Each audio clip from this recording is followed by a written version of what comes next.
মুখ্যমন্ত্রী উত্তরবঙ্গ সফর দিশাহীন। 3 দিন ধরে শুধুই মিথ্যাচার করে গিয়েছেন। আক্রমণ করেছেন শুভেন্দু অধিকারী। শিলিগুড়ির বিজেপি অফিস থেকে সাংবাদিক বৈঠক করে রাজ্যের বিরোধী দলনেতা বলেছেন, যে কয়েকটা ব্যবসায়ী সংগঠন কোচবিহার এবং অন্যান্য পুরসভা পঞ্চায়েতগুলোর জুলুমের কথা তুলে ধরেছেন। কেউ বলেছেন নাম পরিবর্তন করার জন্য আগে 2000 টাকা লাগতো, এখন 5 লাখ টাকা নেয়। কেউ বলেছেন আগে ট্রেড লাইসেন্স করতে 700 টাকা দিতে হতো, এখন 70,000 দিতে হয়। কেউ মুখ্যমন্ত্রীকে বলেছেন ইলেকট্রিক বিল যা করে দিয়েছেন তাতে ছোট ব্যবসা চলবে কি করে।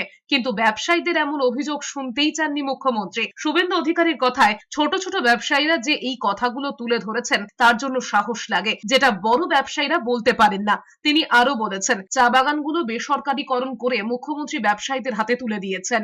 বছরে 3 থেকে 4 বার বেড়াতে আসেন, কারণ উত্তরবঙ্গে আপনি ইনফ্রাস্ট্রাকচার তৈরি করেন, বড় হসপিটাল করেন, নিউরোলজিস্ট দেন, এমআরআই স্ক্যান মেশিন বসাননি।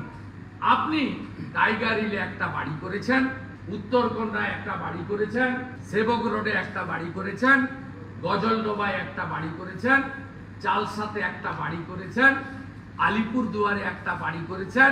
আপনি মাঝে মাঝে এসে থাকার জন্য